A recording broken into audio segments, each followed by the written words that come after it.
Bueno, amigos, estábamos conversando con Carlos Fernández, primer vicepresidente de Fedecámara, sobre distintos aspectos de la economía. Tocamos también el salarial y precisamente vamos a retomar ese asunto ahora con Yair de Freitas, abogado especialista en Derecho Laboral, profesor de la Universidad Católica Andrés Bello, director de La Labor. Yair, buenos días, bienvenido.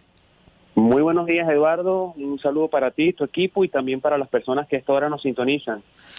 Así es, Yair. Mira, todo esto de la figura del dólar en la economía se hace muy sensible a la hora de analizar de qué manera el trabajador venezolano recibe esos efectos.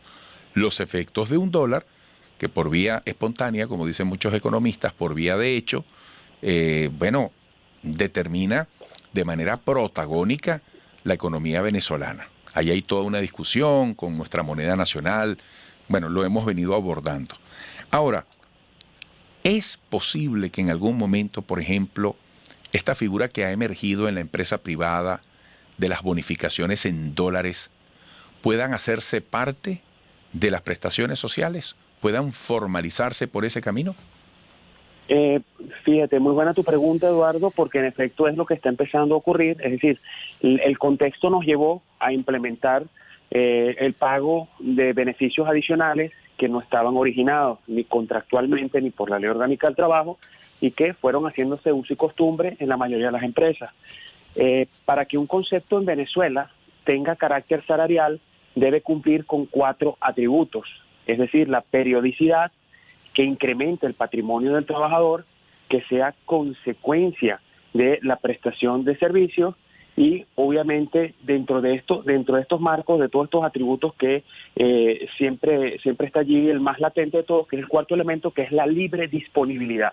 Es decir, que el trabajador pueda hacer uso de ese dinero como él considere pertinente, sin ningún tipo de restricciones, que lo perciba periódicamente, y esto puede ser mensual, trimestral, semestral o incluso anual, que incremente el patrimonio del trabajador. Es decir, que una vez que recibe el dinero no sea un reembolso, no sea la forma de compensar alguna depreciación, sino que en efecto está aumentando el caudal del ingreso de esta persona. Y en cuarto elemento es que sea consecuencia de la prestación de servicio, como lo dice la ley, con ocasión del trabajo. Los bonos que son pagados en dólares, que reúnen estos 4 requisitos, por supuesto que tienen un alto riesgo o probabilidad de que sean considerados salario y en consecuencia tenga impacto a las prestaciones sociales.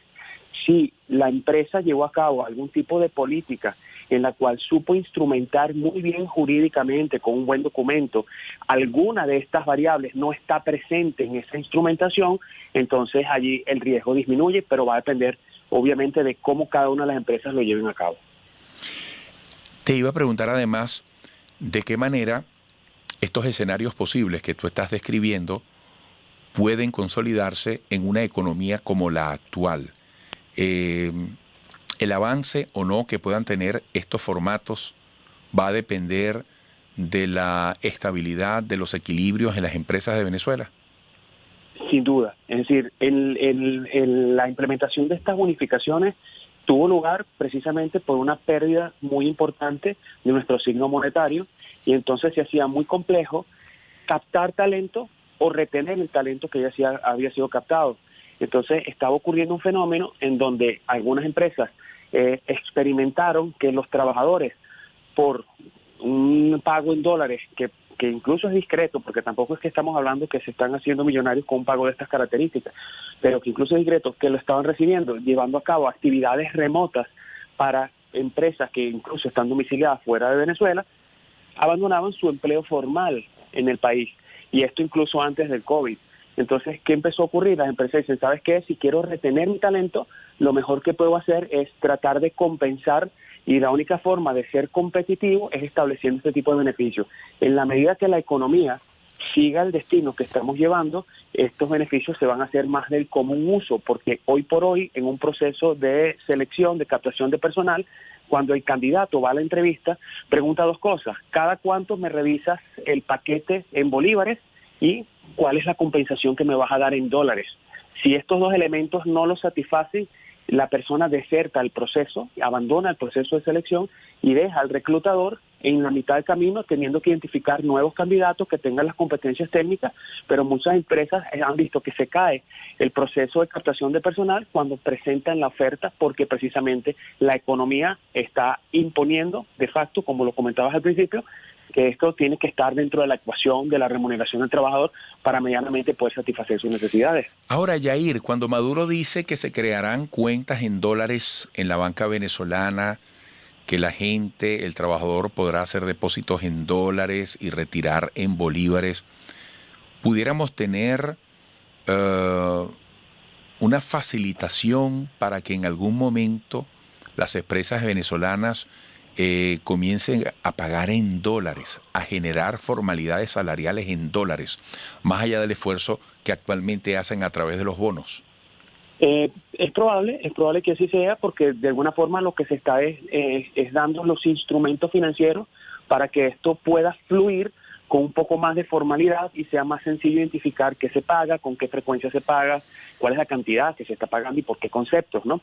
Entonces sí, en efecto, esto va a favorecer, aunque te tengo que comentar, es decir, ya en Venezuela no es que es nuevo que la gente pague en dólares desde mucho antes, porque las empresas transnacionales en nuestro país siempre han tenido paquetes de compensación en moneda extranjera.